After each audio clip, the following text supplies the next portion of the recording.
Okay, I think our people are here at this point in time. So let's get started. Welcome to the fourth year of the nationally recognized award-winning Conversations series. This program is about how to avoid dementia and other life-threatening diseases and living a healthy lifestyle.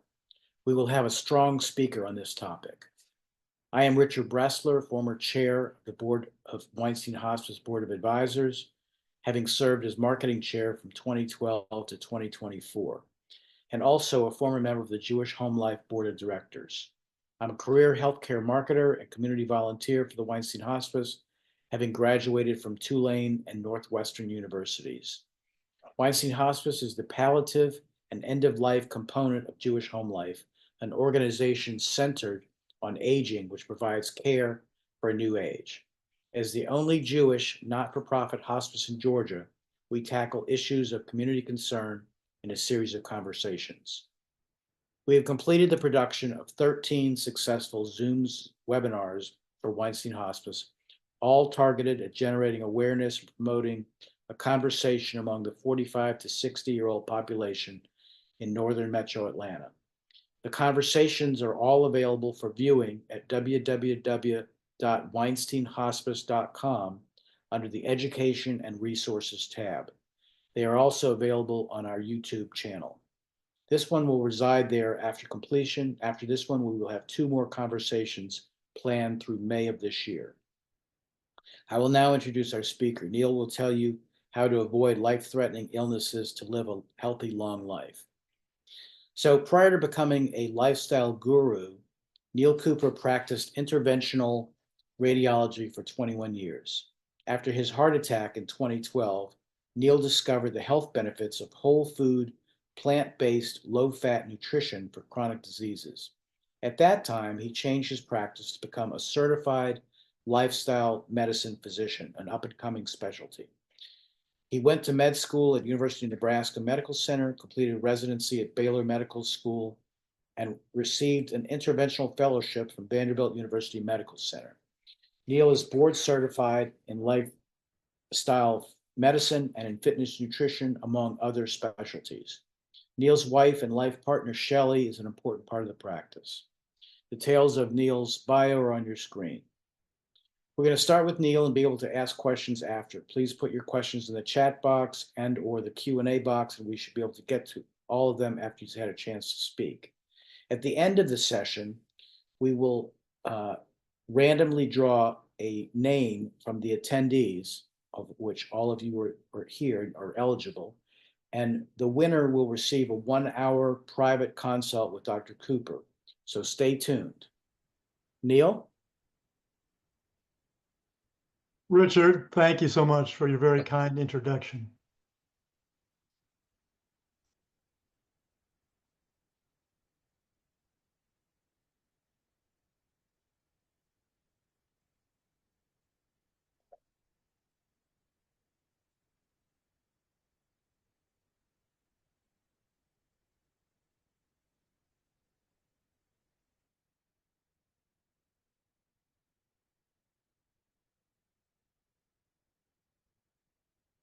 Again, Richard, thank you very much. And welcome, everybody.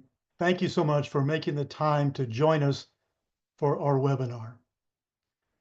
We are going to discuss the subject of Alzheimer's disease.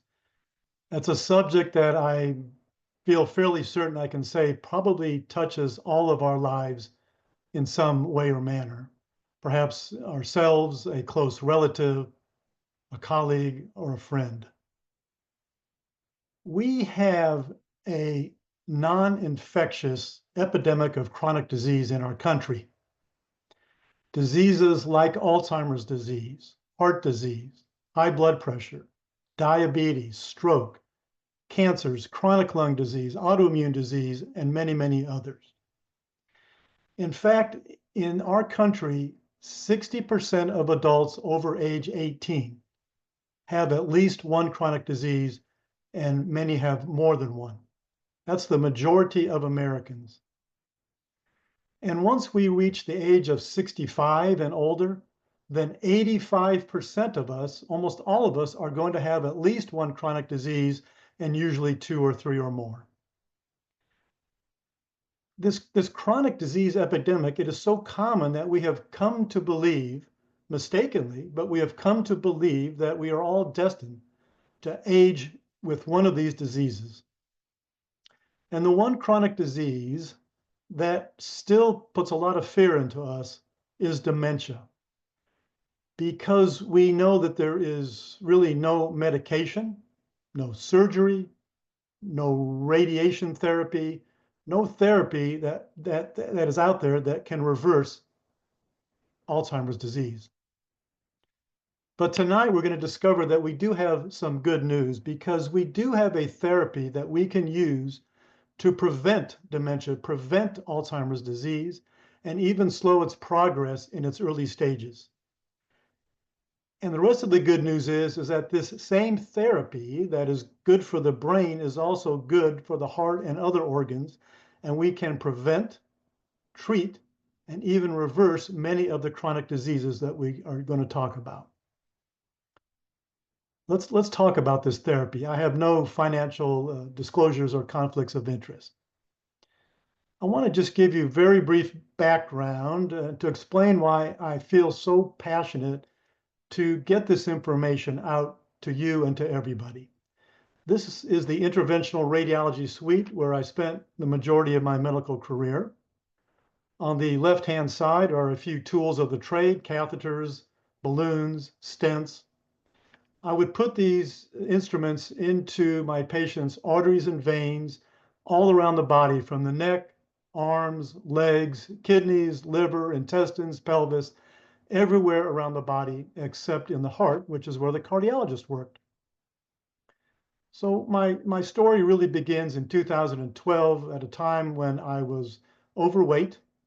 I had high cholesterol. I had severe gastroesophageal reflux.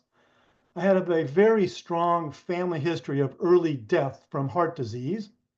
I was working long hours, days and nights, in the hospital, performing stressful interventional procedures on very sick patients.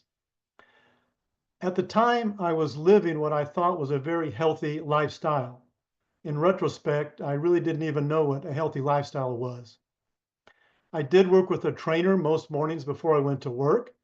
On the weekends, when I wasn't busy, I would try to go out and jog a little bit, and I ate what I thought was a healthy standard American diet. And again, in retrospect, I really didn't know what that was. One morning in May, when I went to the pre-op area to see my patients that morning, I dropped to the ground, clutching my chest, with 11 out of 10 chest pain. As I lay on the floor, I could barely speak. I had to close my eyes and just concentrate on breathing. I heard a code blue called overhead, and very quickly my colleagues attended to me, lifted me up onto a stretcher, started IVs, put oxygen on me, and then rushed me over to the emergency room. From the emergency room, I was soon taken to the cardiac cath lab, where the cardiologist found a complete blockage in my left anterior descending artery, the widowmaker artery. He was able to get it open and leave a couple stents in place. Heart disease is the #1 killer in our country. I was extremely lucky to have my heart attack within a medical facility. Not very many people are afforded that. Now, during my cardiac rehab, my wife, Shelley, was very instrumental in asking the question, what could we do to prevent my next heart attack? What could we do above and beyond just relying on more stents and the new 6 medications that I was now taking? We were very lucky to run across one cardiologist out of about a dozen doctors that were taking care of me, who pointed us in the direction to read a book by Dr. Caldwell Esselstyn. And he said that we could use diet and lifestyle factors to make certain that I wasn't going to have another heart attack. That was extremely new information to me. None of my colleagues were talking about diet and lifestyle. Certainly at my medical meetings, nobody was talking about this. And in the journals that I got every single month, there was nothing about diet and lifestyle. But I did start reading about it, and I started learning how lifestyle factors that were within my control could improve my health and actually prevent another heart attack. I discovered a complete body of scientific information informing us how our lifestyle choices affect our health either positively or negatively. The science involving how lifestyle factors influences our health, it turns out has been around for at least 20 years and really more like 3 or 4 decades. The information about how lifestyle affects our chronic disease risks is growing exponentially and is in finally making it into standard medical journals. It turns out that we make hundreds of decisions every single day, either consciously or subconsciously, without even thinking about the consequences on our long-term health. We're a lot of times just on autopilot. We just go ahead and take the escalator. We don't even think about trying to find the stairs. It turns out that there are 6 lifestyle factors that have been shown by science to improve our health and reduce our risk of developing chronic disease like dementia. These are, number 1, our nutrition. Every single day, multiple times a day, week after week and month after month and year after year, we put food into our mouth, most likely not even thinking about what are the consequences to my health. Usually we eat because it tastes great, we're with friends, it's a holiday, it's emotional. But are we putting foods in our mouth that are full of saturated fats, processed foods with too much sugar and oils, or are we eating food that came out of nature? The second factor that's important is our physical activity. And again, we have choices that we don't even think about. When faced in a situation between the stairs and the escalator, I would just normally get on the escalator and not think twice about it. But if we stop and think about this, we know now that physical activity is a huge factor in helping to keep or helping to reduce our risk of chronic disease. In fact, there are studies showing that there's increased longevity by just taking stairs compared to people that don't take stairs. How do you feel when you get a crummy night's sleep? If we get poor sleep or poor quality sleep or not enough sleep for a long time chronically, this can lead to diabetes, obesity, cancer, and Alzheimer's disease. So sleep is a very important lifestyle factor. We all live lives full of stress. We cannot get away from stress, but we do have to learn practices and ways to try and manage the stress, bring our stress hormones down lower, reduce the inflammation, and reduce our risk of Alzheimer's and other diseases. We have to limit the amount of toxic substances that we are putting into our body. And maybe, and perhaps most important of all, is being socially connected, because during evolution, it was a survival advantage for us to be connected with each other in family units and in multifamily units, and later into communities and villages. It's important that we have that physical contact, a hug, a look directly into someone's eyes, communication, working together. And we saw what happened during the pandemic when we became socially isolated. There was a definite increase in dementia and Alzheimer's disease. After learning about this and understanding these lifestyle factors and how important they are in providing us with health, in 2012, months after my heart attack, in about October, I switched from my standard American diet to an anti-inflammatory, plant-predominant way of eating. After just several months of just changing my nutrition, I immediately lost about 19 pounds. My cholesterol went to normal. My reflux completely went away. I started sleeping so much better, I didn't even realize how bad I was sleeping prior to that. I had more energy. I felt younger. I had no more brain fog many mornings, and I had no more draggy, tired afternoons. And best of all, my follow-up heart studies demonstrated that the original damage to my heart had all healed up. And this was based just on changes to my eating habits. This information about lifestyle factors and how it helps to prevent, treat, and reverse chronic diseases, it's making its way very, very slowly to our frontline physicians.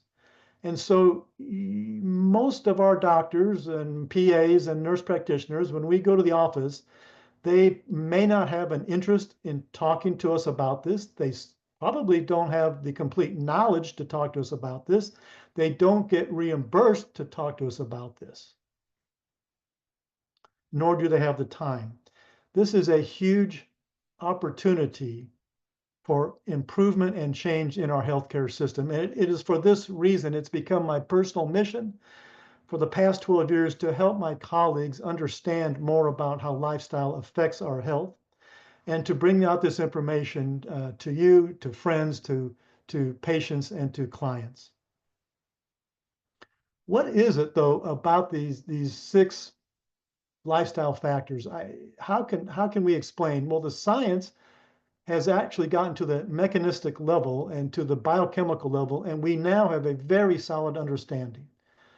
So if we take these 6 factors and we look at them and we say, look, I'm eating way too much saturated fat, I'm eating way too much processed food, I'm not getting enough good sleep, I'm not managing my stress, I'm too sedentary. All of these things, either independently, but especially together, ends up causing chronic disease.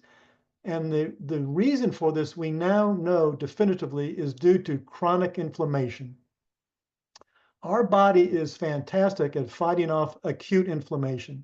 If I get a virus, a cold virus, I know that 2 weeks from now, I'll be healed. If I get up off the couch and I bang my shin against a sharp object, I will have a cut and a hematoma, but I know 2 weeks from now, it will be healed. My immune system is really built to take care of acute inflammatory conditions. What we're not good at taking care of is a chronic, low-grade, consistent inflammation that gets into our body. We don't feel it, we don't know about it until decades later when it becomes almost too late. What happens is that this chronic inflammation overrides our immune system. Think about this. If I got up off the couch and every single day I banged my shin on a sharp object in the same area, day after day, week after week, month after month, decade after decade, what kind of a mess would my leg be in? It would be gangrenous. I'd probably need to have it taken off. It's the same thing with the chronic inflammation going on inside of our body. And so what happens is that it overrides our immune system eventually. And this little cartoon demonstrates this double helix in green. This is a representation of our DNA. And the little lumps and bumps are the genes. And you can see this pinkish glop of inflammation that has made it past our immune system finally and has gotten and caused damage to our DNA and our genes. It turns on genes that should never be turned on, that don't have to be turned on, and it can cause brand new mutations as well. We now have documented science that demonstrates this common pathway of chronic inflammation leading to a whole host of this epidemic of chronic disease. So chronic inflammation can lead to many different types of cancers, Alzheimer's disease, chronic lung disease, arthritis, type 2 diabetes, heart disease, autoimmune disease, stroke, and many, many others. Let's just pick out of this the Alzheimer's disease, but what I'm going to talk about, what's good for the brain, is good for the rest of the body as well. So Alzheimer's disease, it is one type of dementia. There are many causes of dementia. Dementia is an umbrella term for a range of symptoms that affect our thinking abilities, our cognitive ability.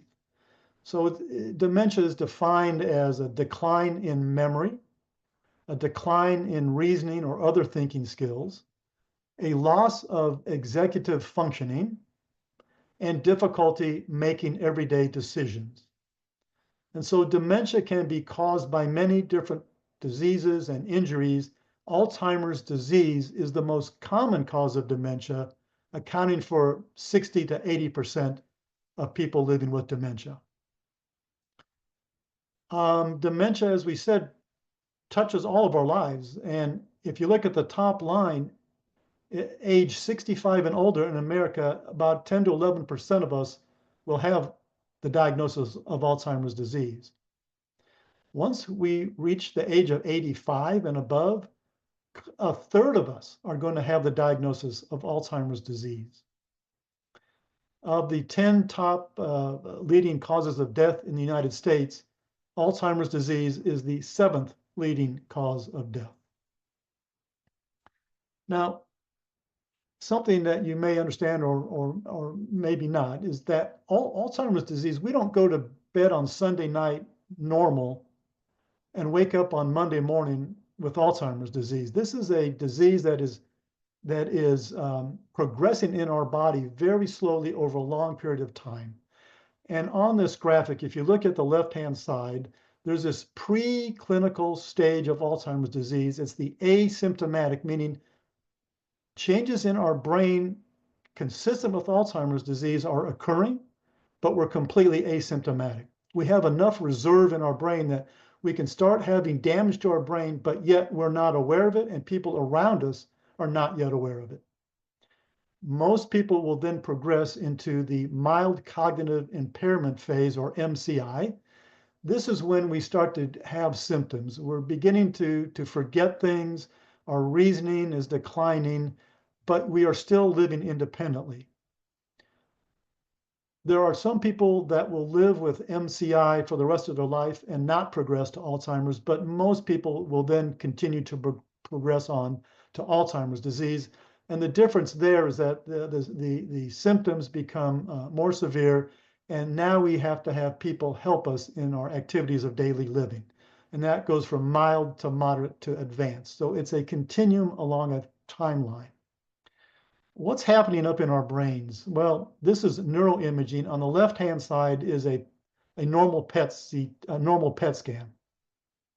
So this is radioactive labeled glucose that's injected, and you'll see the red, orange areas. That's the normal uptake of glucose in our brain.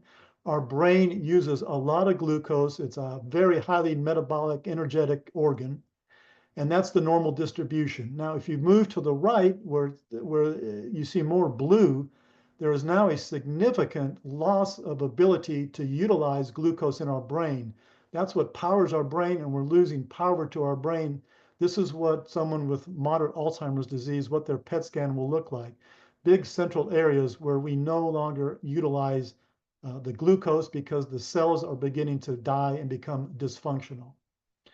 As you move over to the right a little bit, this is a normal MRI of the brain. The lighter and the darker gray areas is normal brain tissue.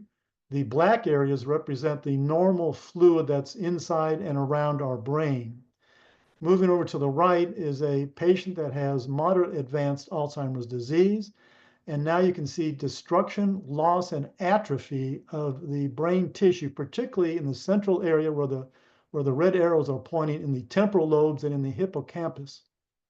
And when the brain shrinks away, you can see these black areas of fluid are getting larger because they're filling in the space as the brain shrinks away. The diagnosis of Alzheimer's is sort of multifactorial. Number one, the diagnosis is made with clinical assessment with a good history and physical. Number two, there is specialized neuropsychological testing that is required. Number three is this neuroimaging, typically with a PET scan and an MRI scan. And then there are some biomarkers that can be measured, particularly looking for increased levels of abnormal proteins in our fluid from a spinal tap. Three factors contribute to the development of Alzheimer's disease. There are environmental toxins that will contribute to chronic disease, inflammation, and Alzheimer's disease. These are toxins located in the air, in our water, and in the land, and gets into our food supply. Lifestyle factors, we've already mentioned those 6 lifestyle factors.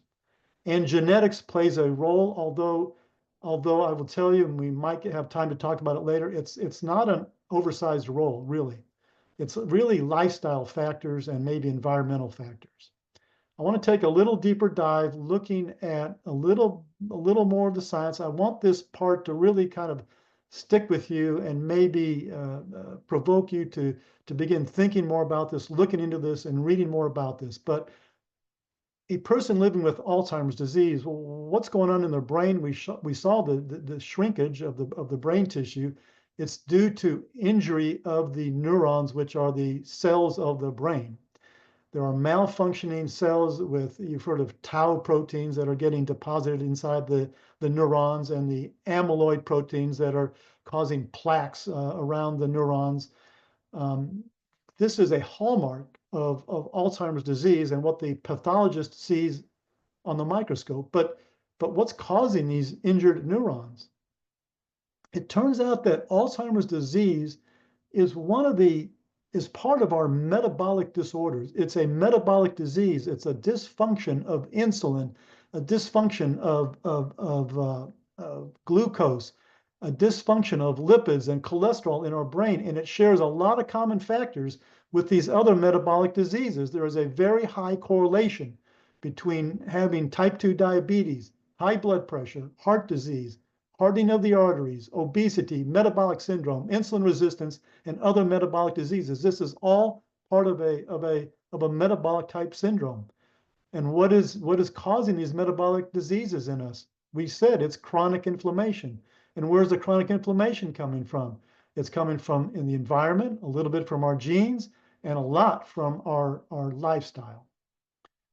Let me show you one more graphic just to drive this home again, and maybe this little cartoon, will kind of stick with you, and let's see. But if we take these 6 lifestyle factors, if we're not moving enough, not getting exercise, our body was meant to have movement. If we're eating a diet that's too heavy in saturated fat with red meats, and we're not getting antioxidants from our foods, if we're living in too much social isolation, we're not managing our stress, we're having a little bit too much alcohol, and we're not getting good sleep, all of this will turn the spigot on for inflammation. So you can think of it as turning the faucet on and just pouring inflammation into our body. It's chronic, and eventually, and it takes decades, eventually this will overcome our immune system. The dam that's trying to hold all this back breaks through.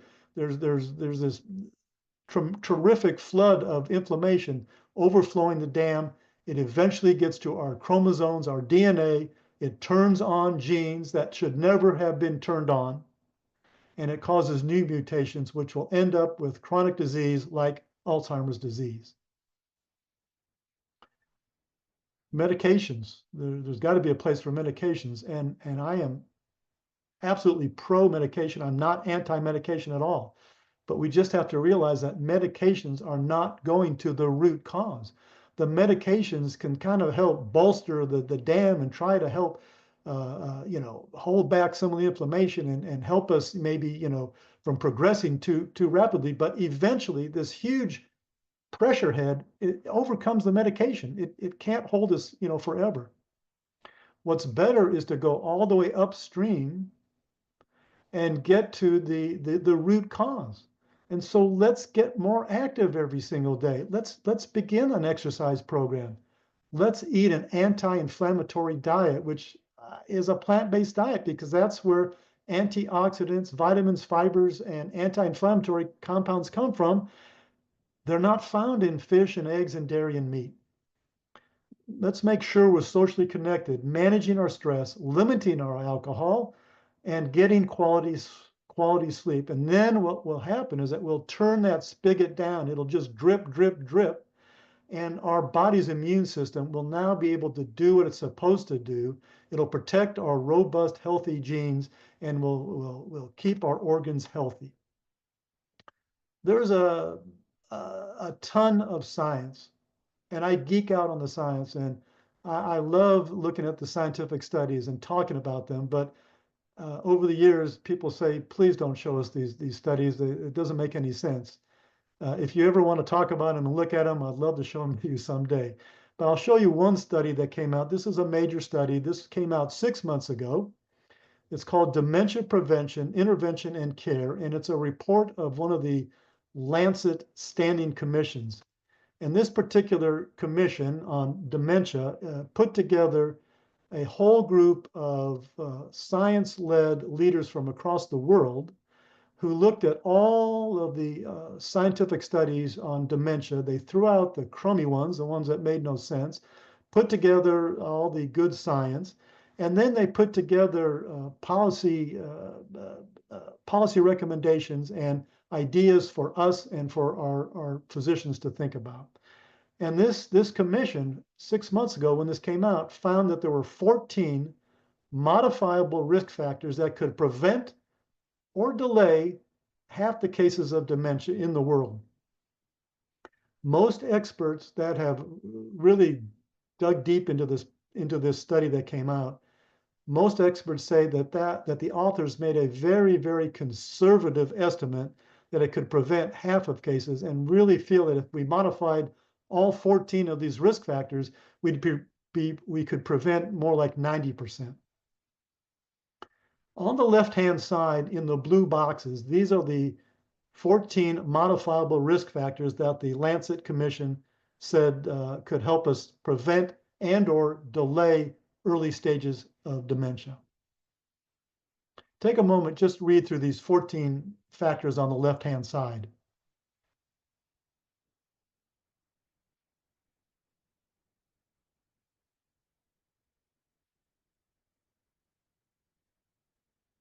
Out of these 14 factors, a few of them are in the public health realm, but there are at least 8 out of the 14 factors that we personally have control of.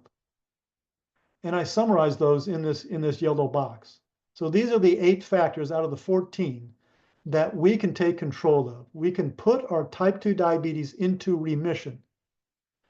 We have to normalize our cholesterol, bring our blood pressure into normal range, reduce obesity, stop smoking, increase our physical activity, reduce our alcohol intake, and increase social contact. These are the factors that the Lancet Commission said that would help us prevent and or slow down the progression of Alzheimer's disease.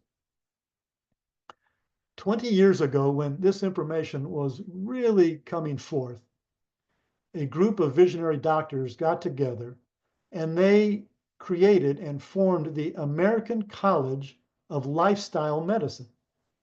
They said that this science and this information was so solid that it has to get out into the public domain. It has to be brought into medical education at the medical school level. This has to get out into the journals so our everyday doctors can see this information and utilize it. It has to get out into the public domain so that we can all see it and understand it. The College of Lifestyle Medicine has, believe it or not, 6 pillars of lifestyle medicine. And you now know what those 6 pillars are. And they provide the practical pathway and specific ways that we can combat the inflammatory lifestyles that we lead, and thus decrease our incidence and exposure to Alzheimer's disease. Of the 6 pillars, healthful eating is defined as a whole food plant-based diet. This consists of 5 food groups. We don't have time to cover this in detail. Love talking about this, but the 5 food groups include all types of and all colors of fruits, vegetables, all types of beans, whole grains, not processed grains, but whole grains, and nuts and seeds. This is where health comes from. This is what contains fiber, because meat doesn't have fiber. This contains anti-inflammatory and antioxidants. Meat and dairy just doesn't contain those. If you look at the National Institute of Health, on the National Institute on Aging, and you go to their website, and this is just taken right off their website, and you look up what kind of diet they recommend. They recommend the Mediterranean diet and the MIND diet, and you can look up the MIND diet. It's a very close cousin to the Mediterranean diet, very closely related. And right off the website, they start out with it features vegetables, number one, green leafy vegetables, berries, whole grains, beans, nuts. That is, in essence, a whole food plant-based diet. A health advocacy group, the Physicians Committee for Responsible Medicine, if you type in on their website Alzheimer's disease prevention, this is what you find. Plant-based diet, a plant-based diet rich in fiber, fruits, and vegetables can help us protect our brain and reduce our risk for Alzheimer's disease. The Alzheimer's Association also starts out with vegetables, fruits, whole grains, a few other foods, but in essence, that's the nucleus of a whole food plant-based diet. I do want to leave time for questions, but I want to leave you with a couple practical tips. So if you have an interest in pursuing this information and finding out more about it, which I hope you will, and don't take my word for this, you need to look this up and study it yourself. It took me months and months and months and continued study for me to really understand and believe that lifestyle factors are this important, because changing our lifestyle seems so unsexy. It's so low tech. It doesn't even seem possible that we can make diseases go away. But I can tell you, I have seen it in action, and it's every time I see it, I get chills. It's unbelievable. Take a look at this book, and I have no financial connection to the book, but the 30-Day Alzheimer's Solution. It's written by Dr. Dean Sherzai and Ayesha Sherzai. They are a wonderful couple. I have met them. I have seen them speak several times. They're both doctors. They're both neurologists. They're both researchers, and they're both clinicians. And if you get a chance to hear them on a podcast, if you get the opportunity on YouTube to see them, I really highly recommend that you get to know them. This book has some great recipes, some great ideas, and their acronym is the Neural Plan, and they use that as a way to, is their explanation of engaging with all 6 of the lifestyle factors that we've been talking about. I think they're really great, and highly advise that you go ahead and get this book. It's very easy for us to read and understand.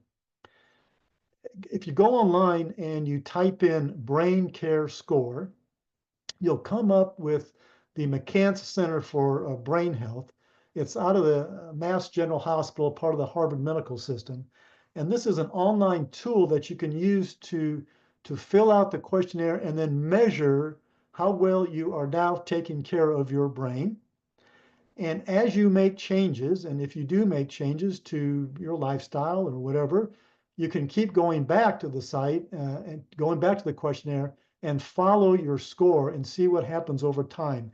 And it's sort of a qualitative way for you to kind of know what you're doing and that it's actually working. I'm going to leave you now in the last, probably last couple minutes here with a couple practical tips that I think are, nothing's 100%, but this is as foolproof as possible. Number one is that our bodies were made to move. We were never intended over the 6 million year history of from hominids to Homo sapiens. We were never intended to lie on a couch for 4, 5, 6 hours. We were never intended to sit at a computer in a comfortable chair for 6 or 8 or 12 hours a day. It's just not the way our body was built. And when we do that, it causes a lot of inflammation and chronic disease. We have to find ways to now consciously think about, how can I move more today? I'm going to work tomorrow. I'm going to be at my desk for 8 hours. What am I going to do? I'm going to set a timer for every 50 minutes. I'm going to get up, and for 10 minutes out of each hour, I'm going to do squats. I'm going to do wall push-ups. I'm going to take a walk, a brisk walk outside, something. I'm going to park further away from the front door of the grocery store every time I go somewhere, and I'm going to take the stairway. Please start thinking about taking the steps. It's amazing what the data has shown. We have to add more fiber to our diet. Fiber is neuroprotective. You might have heard of the brain-gut axis, the brain-gut connection. It's a fascinating subject, but what goes into our colon totally matters to our brain and other organs as well. And fiber, when it's fermented and digested in our colon, the good bacteria, the microbiota in our colon produces these short chain fatty acids, which are some of the most healthy metabolites that we can have. They get absorbed and they help to increase positive neurotransmitters in our brain. It helps with our emotions, and fiber is definitely protective through this mechanism for Alzheimer's disease as well, along with heart disease and diabetes and cancers. Fiber comes from plant-based foods. There's no fiber in steak or fish or eggs. 95% of Americans are woefully low on fiber. And this is not a conversation that our providers are going to have with us. They don't really, other than taking Metamucil or something, they're not going to talk to you about fiber. And it's probably the most important nutrient that we never ever talk about. Um, I, I would love to talk more about it, but we've got to move on. To protect your brain, be sure that you're forcing yourself to become part of a group where you're actually connected, where you can shake hands with someone, where you can look them in the eye, give somebody a hug, and really begin to know somebody. This is how we survived for 6 million years, working together, communicating with each other, and this is how we are going to help reduce our risk of chronic disease.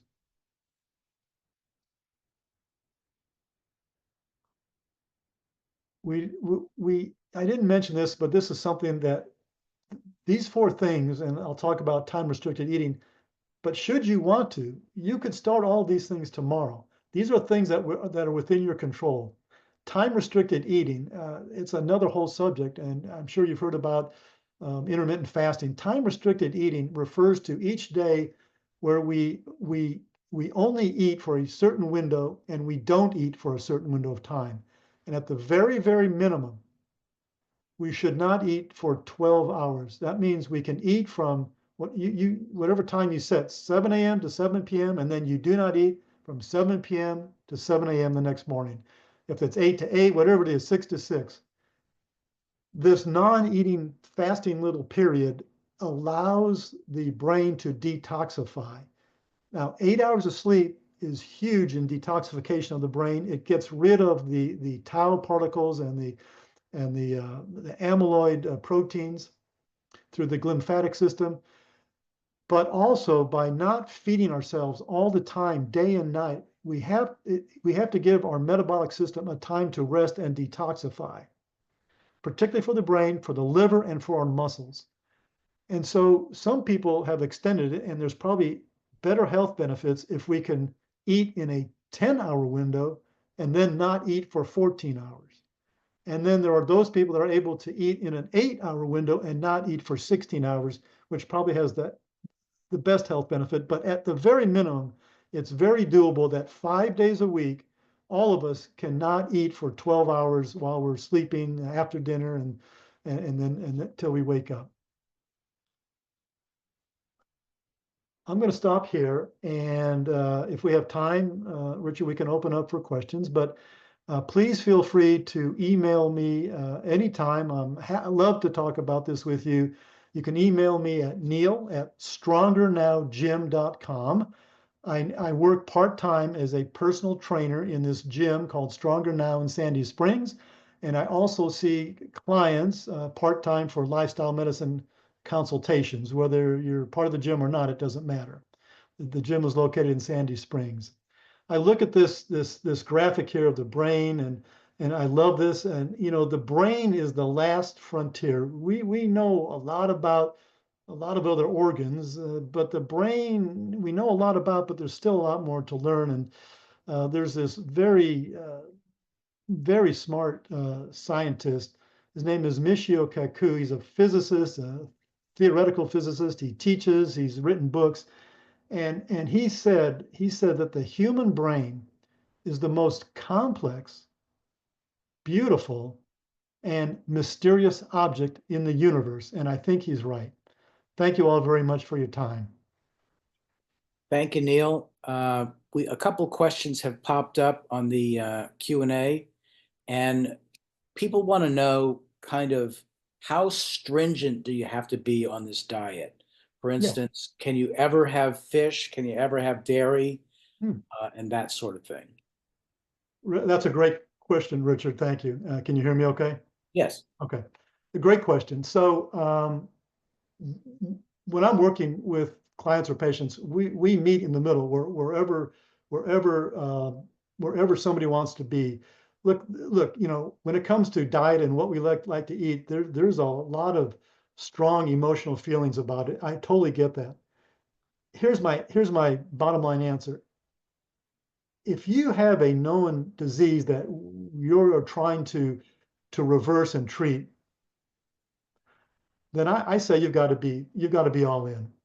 If you're not dealing with any particular disease, but you want to live a healthy life and you want to, prevent something down the line and you don't have a great family history, then it's the 80-20 rule. I think 80% of the time you eat a clean plant-based diet, and the other 20% you have what you enjoy. Okay. How about chocolate? Can chocolate be eaten on this diet? Yeah. So yes, absolutely. But it's dark chocolate. It's not milk chocolate. And there's a lot of good chocolate sources. And how about the alcohol piece? I know you say reduce alcohol, but is it never have a drink, or what does it mean?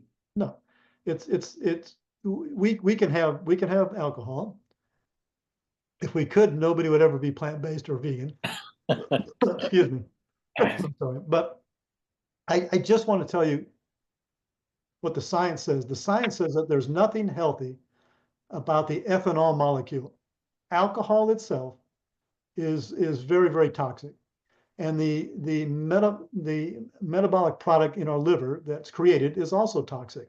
But fortunately, when we don't drink a lot every single day, our body takes care of that and gets rid of it. So the recommendation is that while alcohol is not considered to be healthy, if you do want to have a drink, and I have an occasional drink as well, that for men it should be limited to 12 drinks a week. Okay. And for women, it should be limited to 6 drinks a week. Why the discrimination there? That's a very good question. That's a very good question. I think that, and I can't give you a great answer, but all the recommendations always lower it for women. Alcohol is tied with cancer, and breast cancer is so prevalent in women. I don't know if that's the reason. Okay. There's probably a hormonal reason, but I'm not. I don't really know. How about on the plus side? Do you recommend a daily probiotic? Good question, Richard. I don't, and I'll tell you why. In fact, even the American Gastroenterology Society or Association, even they don't recommend a probiotic except in very, very unusual circumstances. When you eat fiber, fiber is the prebiotic. And so it's the fiber that feeds the probiotic that's in our colon. A probiotic is just the live bacteria. And I don't know we don't even know what live bacteria we're getting in a pill that we take off the shelf. And we don't know how much to take to get that makes it into our colon. But if you feed our colon with the prebiotic, that's the fiber, then that creates a whole environment that invites the good bacteria, the healthy bacteria, that then digests and ferments the fiber and then produces all sorts of protective mechanisms in our colon. And that's the whole microbiota story. But eat fiber and you don't need a probiotic. How about collagen supplements? Do you? It's huge right now. I'm not a great believer in it. Okay. What about recommendations to deal with stress? Do you have any specific recommendations there? So yeah, uh, I mean, our lives are just getting more and more stressful all the time. And this is a very nuanced, what works for one person isn't going to work for another person. There are so many different ways, and there are so many different apps that are available to help us manage our stress. We have wearables that that'll help kind of tell us how our stress levels are doing. I will say this, that I believe that it's more important first to begin working on our diets and our exercise, because once we get some of that under control, it really helps manage our stress levels. And I can't tell you, and maybe you've experienced this yourself, Richard, but so many people say, God, I needed this workout so bad. I feel so much better when I have this workout. And now I can go face my day. There is something to a good nutrition and a good workout that lowers our stress levels 100%. Now, beyond that, there is meditation. Not everybody loves meditation. There is the mindfulness practice. There is journaling. Getting good sleep will manage it. So I don't have one answer, but I would start with nutrition and exercise, and then see where my stress level is. Well, from these questions that I'm seeing, I think our audience is ready to get going on this and want to know some of these things. What about getting good sleep? Any tips for that? Yeah, there's all kinds of really good information, particularly on the web, about from the National Sleep Foundation, and I'd say there's about 10 to a dozen different what they call sleep hygiene recommendations. I'm going to sound like a darn broken record, Richard, but again, if you start with good nutrition and you get your exercise, that all of a sudden sleep does become better. But if you're still having issues, the first thing to do is, what are you using your bedroom for? It should only be used for relationships and for sleep. It should not be an office. It probably shouldn't even have a TV in there. Next, of course, we have to make sure that the room is dark. We don't have light coming in. The room has to be, our bedroom should be very cool, very cool. In fact, they say taking a hot shower before bed is good, because when you get out of the shower, the evaporation gives you a cool sensation. So it's a dark room. It's a room that when you walk into the bedroom, your mind should only be thinking of sleep or relations. That's it, period, the end. It shouldn't be a place where I'm going to sit down and study and learn and get stressed out. We're running short on time, but I want you to comment on the Wegovy piece, Yeah, because there's a rumor out there that it helps. yeah. And it does, Richard. No question it does. Just like, so the reason that it helps is that Alzheimer's disease, believe it or not, it's an insulin glucose abnormality in our brain, just like type 2 diabetes is in our muscle cells and in our liver. And in fact, Alzheimer's disease has been called type 3 diabetes. It's a metabolic disorder. And the GLP-1 receptor agonists that are out there, they work on the body to help bring down, to help our metabolic disorders through weight loss and through helping with making us more insulin sensitive. So it does in the brain what it also does to our liver and our muscle cells. So yes, it is true. Let me just leave everybody with this one thought. It's like a miracle drug, but just like any other drug, we're not getting to the root cause, Richard. We're not getting to the root cause. So we're still living with the disease. It's being managed with medication, and perhaps we can live happily and thereafter, and that's fine. I have no problem with that. But if we want to try to get to the root cause and maybe decrease the amount of medication we're taking or get off the medication that we're taking, then we have to go further upstream than what Wegovy can do. So while you were talking, the staff back here did a randomizer drawing of the people that were attending. And I am here to tell you that Arlene Amarat is the winner of the drawing. So she will,